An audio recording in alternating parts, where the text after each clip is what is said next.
Hi hello welcome back to my YouTube channel better habits മീ ഷീ ഹുസൈൻ. അങ്ങനെ അതേ വീണ്ടും ഞങ്ങൾ ഡ്രസ്സ് എടുക്കാൻ വേണ്ടി പോവാണ് കേട്ടോ. എന്തായാലും ഒരു കല്യാണം ആകുമ്പോൾ ഇതേപോലെ ആയിരിക്കും, പെട്ടെന്നൊന്നും നമ്മുടെ ഡ്രസ്സ് എടുക്കൽ നിൽക്കില്ല. അതൊരു യുദ്ധം പോലെ നീണ്ട് പോയിക്കൊണ്ടേയിരിക്കും. അങ്ങനെ ഒരു പോക്കാണ് ഈ കാണുന്നത്. കഴിഞ്ഞ ദിവസം ഞാൻ വീഡിയോ ഇട്ടിട്ടുണ്ടായിരുന്നു ഡ്രസ്സ് എടുക്കാൻ പോയത്. പക്ഷേ ഇത് രണ്ടും അടുപ്പിച്ച് എടുത്തതൊന്നും അല്ല കേട്ടോ. രണ്ടും കുറച്ചധികം ദിവസം മുൻപ് എടുത്തതായിരുന്നു. കാരണം ഞങ്ങളുടെ കല്യാണത്തിന് ആകെ 3-4 ദിവസമേ ഉള്ളൂ. അപ്പോൾ ആദ്യം പോയത് ഇവിടെ താഴേക്കോട് സ്കിൻ കെയർ സെൻറ്ററിലോട്ടായിരുന്നു. സ്കിന്ന് കാണിക്കാൻ വേണ്ടിയിട്ടല്ല, മറിച്ച് ഒരു 2-2.5 കൊല്ലം മുമ്പ് ഇക്കാൻ്റെ ഹെയർ ട്രാൻസ്പ്ലാന്റ് ചെയ്തിട്ടുണ്ടായിരുന്നു കൊച്ചിയിൽ വെച്ചിട്ട്, ലാഡൻ സൈറ്റ് വെച്ചിട്ട്. അപ്പോൾ അതിൻ്റെ ഭാഗമായിട്ട് ഒരു PRP എടുക്കാനുണ്ടായിരുന്നു. ആദ്യം കൊച്ചിയിലോട്ട് പോകാമെന്ന് കരുതിയിട്ടുണ്ടായിരുന്നു. പിന്നെ ഇവിടെ പെരിന്തൽമണ്ണ ഈ ഒരു ക്ലിനിക്കിൽ ഇങ്ങനെ എടുക്കുന്നുണ്ടെന്ന് കേട്ടപ്പോൾ ഞങ്ങൾ നേരെ ഇങ്ങോട്ട് വന്നു കേട്ടോ. അപ്പോൾ അതേ അവിടെ നിന്ന് അതൊക്കെ കഴിഞ്ഞ് ഞങ്ങൾ ഫുഡ് കഴിക്കാൻ വേണ്ടി ഒരു ചെറിയ ഹോട്ടലിൽ കയറിയിട്ടുണ്ട്. പിന്നെ നമ്മൾ നാടൻ ചോറാണ് കഴിച്ചിട്ടുണ്ടായിരുന്നത്. വേഗം കഴിച്ച് വേഗം വീട്ടിലോട്ട് പോയിട്ടോ. എന്താണെന്ന് വെച്ചാൽ കാക്കും താത്താരൊക്കെ ഞങ്ങളെ കാത്തട കുത്തിരിക്കാൻ തുടങ്ങിയിട്ടുണ്ടായിരുന്നു ഡ്രസ്സ് എടുക്കാൻ പോകാൻ വേണ്ടിയിട്ട്. അയമോൾ പിന്നെ അത് ഏകദേശം കരച്ചിൽ തുടങ്ങിയിട്ടുണ്ട് കേട്ടോ. പിന്നെ ഇക്ക വന്നിട്ടുണ്ടായിരുന്നില്ല. ഇക്ക അങ്ങനെ വീട്ടിൽ നിർത്തി ഞാനും താത്താരും കാക്കും എല്ലാവരും പാടെ പോയിട്ടുണ്ടായിരുന്നു.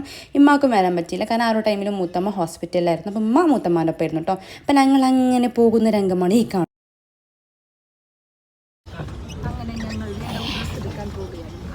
പാർട്ട് 2.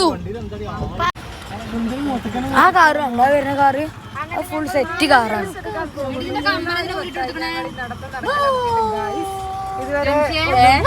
ഗ്ലാസ് ആണ്, ക്യാമറ കുഴപ്പമില്ല. എന്താ ഇത് ക്ലാരിറ്റി ഇല്ലാത്തോണ്ടാ? ക്ലാരിറ്റി ഇല്ല. ഇവിടെ എല്ലാരും കൂട്ടിയായോ നാട്ടുകാരെ.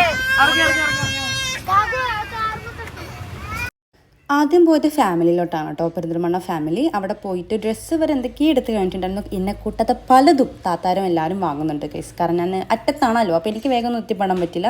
അപ്പോൾ താത്താരെടുത്ത ചില ചെരുപ്പൊക്കെ അവർക്ക് മാറ്റാനുണ്ടായിരുന്നു, കാരണം കുട്ടികൾക്ക് എടുത്ത ചെരുപ്പൊന്നും പാകമല്ല. പിന്നെ ഞാൻ അവിടെ ഒരുപാട് ചെരുപ്പ് നോക്കി. ഒക്കെ പറ്റുന്നതൊക്കെ ഭയങ്കര ഹീലാണ്, അതിട്ട് കഴിഞ്ഞാൽ എനിക്ക് ശരിയാവത്തില്ല. പിന്നെ അവിടെ തന്നെ കോസ്മെറ്റിക്സ് നോക്കിയിട്ടോ. ഞങ്ങൾക്ക് ഇതിനെപ്പറ്റി വലിയ അന്തൊന്നുമില്ല, കാരണം ഞങ്ങൾ ഇങ്ങനത്തെ ഐറ്റംസ് ഒന്നും ഞങ്ങൾ യൂസ് ആക്കാറില്ല. എങ്കിലും കല്യാണം ആണല്ലോ, നമ്മുടെ ബ്രൈഡിനെ വേണമല്ലോ. അപ്പോൾ അതുകൊണ്ട് തന്നെ ഞങ്ങളതൊക്കെ ചെക്ക് ചെയ്ത് എടുത്തിട്ടുണ്ടായിരുന്നു. പിന്നെ നേരെ വിട്ടത് പെരിന്തൽമണ്ണ ബ്യൂട്ടിയിലോട്ടാണ് കേട്ടോ. പറയാതിരിക്കാൻ വയ്യ, ഇവിടെ കളക്ഷനുള്ള കാര്യം ഞങ്ങൾക്ക് അറിയുന്നുണ്ട്. അതിൽ ഒടുക്കത്തെ കളക്ഷൻ ഉണ്ട് കേട്ടോ. എനിക്ക് എടപ്പാൾ ഞാൻ 1-2 ഡ്രസ്സ് നോക്കി വെച്ചിട്ടുണ്ടായിരുന്നു. ഭയങ്കര വിലയിരുന്നു. ആ സെയിം ഡ്രസ്സ് ഞാൻ ഇവിടെ കണ്ടിട്ടുണ്ടായിരുന്നു. 1000 രൂപ 1500 രൂപയുടെ വ്യത്യാസം ഉണ്ടായിരുന്നു കേട്ടോ. അത് വലിയൊരു വ്യത്യാസമാണ്. ക്വാളിറ്റി ഒന്നും മാറുന്നില്ല, സെയിം പ്രൊഡക്റ്റ് ആയിരുന്നു. പിന്നെ അതേ അങ്ങനെ ഞങ്ങൾക്കുള്ള ഡ്രസ്സ് അവിടെ നിന്ന് എടുത്തു കേട്ടോ. ഞങ്ങളെടുത്ത് ഭയങ്കര ഹെവി ആയിരുന്നു, കാരണം ആകെയുള്ള ഒരു ആങ്ങളുടെ കല്യാണമാണല്ലോ. പിന്നെ ഇടൂലെന്നൊന്നും നോക്കിയില്ല, ഡ്രസ്സ് അങ്ങോട്ട് എടുത്തു. അപ്പോൾ ഈ 2 ബാഗിലുള്ള ഡ്രസ്സ് എൻ്റെയും താത്താരും ഡ്രസ്സ് മാത്രമാണ് കേട്ടോ. എന്തായാലും ഞങ്ങൾ ഫുൾ സാറ്റിസ്ഫൈഡ് ആയിട്ട് അവിടെ നിന്ന് ഇറങ്ങിയിട്ടുണ്ടായിരുന്നു. അപ്പോൾ ഇൻഷാ അല്ലാഹ് കല്യാണ വീഡിയോ ഒക്കെ കാണുകൊണ്ട് നിങ്ങൾക്ക് ഡ്രസ്സും കാര്യമൊക്കെ കാണാമല്ലോ. അപ്പോൾ അത് നേരെ അങ്ങനെ വീട്ടിലോട്ട് പോവുകയാണ്. വീട്ടിൽ പോയിട്ട് നമ്മുടെ പർച്ചേസ് കഴിഞ്ഞിട്ടുണ്ടായിരുന്നില്ല. ഉമ്മാനെ വീട്ടിലാക്കിയിട്ട് ഞാൻ പിന്നെ ഇക്കാനും കൂട്ടിയിട്ട് ഞങ്ങൾ KMTയിലോട്ട് പോയിട്ടുണ്ടായിരുന്നു. അവിടെ നിന്നും കുറച്ചും പാട് സാധനം എടുക്കാനുണ്ടായിരുന്നു.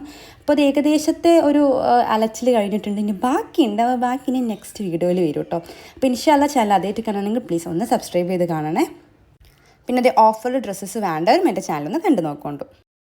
അങ്ങനെ ഇന്നത്തെ വ്ളോഗ് കഴിഞ്ഞു. രാത്രിയായി. കൈ നിറയെ സാധനങ്ങളുമായി താത്താര് പോകുന്നു. അല്ല കുഞ്ഞാത്ത ഇതൊക്കെ എൻ്റെ ലഗേജാ? ബാക്കി പേരിലുണ്ട്. വല്ലതൊക്കെ എൻ്റെ ലഗേജാ? പുതിയ താത്താര് വേണ്ടപ്പെട്ട സാധനം മാത്രം എടുത്തിട്ടാണ് ഈ ഒരു പോക്ക്. ഇത് മാത്രമല്ല, അവരുടെ വീട്ടിൽ വേറെ ഉണ്ട്. പിന്നെ അത് വെഡിങ് ഡ്രസ്സും കാര്യമൊക്കെ ഇവിടെ തന്നെയാണ് കേട്ടോ വെച്ചിട്ടുള്ളത്. അപ്പോൾ ഇനി എന്തായാലും 2-3 ദിവസം കഴിഞ്ഞാൽ ഞങ്ങളുടെ പേര് നിറച്ച് ഞങ്ങളുടെ സാധനങ്ങൾ തന്നെ നിറയും. എന്തായാലും ഇൻഷാ അല്ലാഹ് നെക്സ്റ്റ് വീഡിയോ ആയിട്ട് വരാം.